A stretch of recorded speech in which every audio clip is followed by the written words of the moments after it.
समेद शिखर जी श्री समेद शिखर जी स्थल समेत शिखर जी की ने सड़कों पे उतार दिया। क्यों? क्योंकि उसने हमारे पर्वतराज की गरिमा को भंग किया है। जय श्री महाकाल।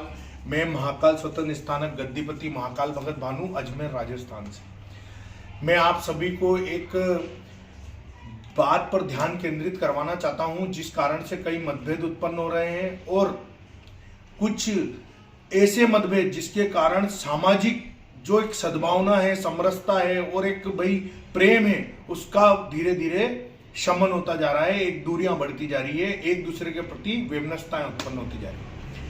मैं बहुत छोटा व्यक्ति हूं कि बोलने का प्रयास कर रहा हूं, मगर बोलना बहुत जरूरी है।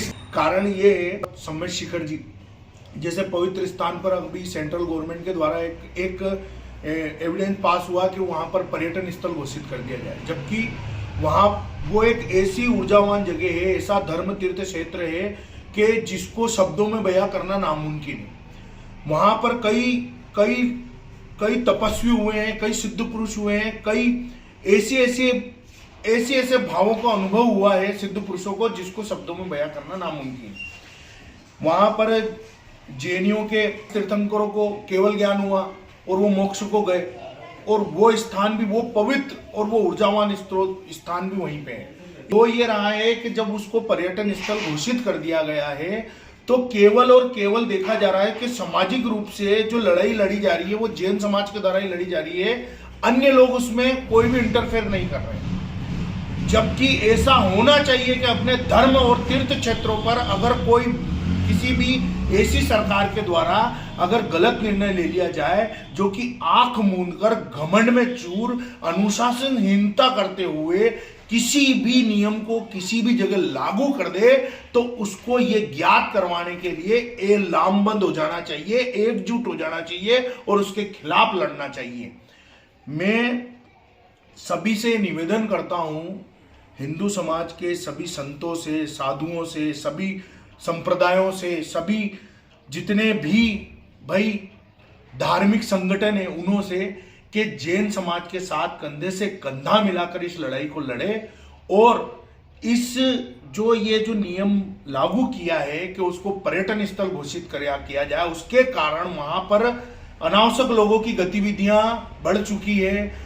तीर्थ क्षेत्र में मंदिर के अंदर लोग चप्पल जूते पहन के जा रहे हैं, कई भगवानों के लिए अशब्द और अनर्गल शब्द का उपयोग किया जा रहा है। मेरी बातों का प्रूफ अगर आपको चाहिए तो व्हाट्सएप फेसबुकों पे भरा पड़ा है,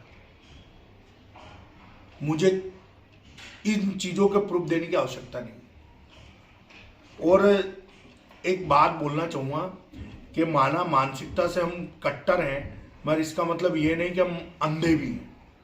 अगर इस बोलना नहीं चाहिए मगर आज प्रेशराइज होके, मतलब मन के भावों को एक तरफ रख के अगर हम हमारे धर्म क्षेत्रों की अगर ये स्थितियां देखेंगे तो बोलना तो पड़ेगा, और अगर नहीं बोलेंगे तो मैं उसकी नजर में भाई पाप और दोष का भागी बनूंगा। तो मैं ऐसा काम नहीं करूंगा, मैं तो बोलूंगा। जिसको बोलना नहीं हो मत बोलो, जिसको केवल चाटुकारिता करना हो, झंडे तोड़ना हो, पार्टियों के भावों को देखते हुए चुप रहना हो, तो ऐसा काम मुझसे नहीं होगा। आप ये सोचिए कि कई आंदोलन हुए और वो इतने बड़े स्तर पर चले गए और उसमें इतनी जनहानि हुई, क्षति हुई, उसमें कई लोग क्षतिग्रस्त हुए, और उसके बाद हाथ जोड़ के खड़े हो जाना कि मुझसे गलती हो गई, तो अब ये नहीं चलेगा। आप किसी काम को अच्छे तरीके से करें। आप जो अहिंसा परमो धर्म को मानते हैं, जिन्होंने हिंसा के रास्ते को छोड़ ही दिया है, उन लोगों के साथ में आप एक तरह से सामाजिक रूप से भी और मानसिक रूप से भी और वैचारिक रूप से भी ऐसा काम कर रहे हैं कि उनकी आत्मा पर घात हो रहा है। और फिर खड़े हाथ जोड़ के खड़े होने से कुछ नहीं होगा। फिर ये जो राजनीतिक ट्रम्प कार्ड खेले जाएंगे ना बाद में कि मुझे ध्यान नहीं था, मुझे भान नहीं था, मैं समाज से माफी चाहता हूं, या आप हम मुनि श्री विद्यासागर जी महाराज के सामने आप हाथ जोड़ के खड़े हो जाएं, जैन समाज के सबसे बड़े गुरु हैं, आचार्य श्री हैं, उनके पास में खड़े हो जाएं, तो साहब ये चीजें नहीं चलेंगी। सामाजिक रूप से अब आपकी जो कुर्तियां वो समझ में आ रही है और इन पर तटस्थ अवस्था में अब है ना हर व्यक्ति निर्णय लेके आने वाले समय में जब मौका आएगा तो वोट जरूर करेगा। इस बात को दिमाग में रखते हुए उस धर्म क्षेत्र को पर्यटन स्थल घोषित ना करते हुए तीर्थ क्षेत्र घोषित किया जाए और वहां के मंदिरों में अनावश्यक रूप से जो घुसपैठ हो रही है, अनावश्यक लोग जो घुसपैठ कर रहे हैं उनको रोका जाए। नहीं तो इसके परिणाम बड़े भयावह होंगे आने वाले समय में, जिसका परिणाम का जो फल होगा वो आप स्वतः ही देखेंगे, स्वतः ही देखेंगे। इसलिए मेरा निवेदन है कि आप समय रहते जो धार्मिक लोगों की भावनाओं को ठेस पहुंचा रहे हैं, आत्माओं को रोंद रहे हो, उस पर भाई अंकुश लगा दीजिए और स्वतंत्र रूप में मीडिया के मार्फत इस चीज का खंडन करके उसको तीर्थ क्षेत्र घोषित कर दीजिए। जय श्री महाकाल।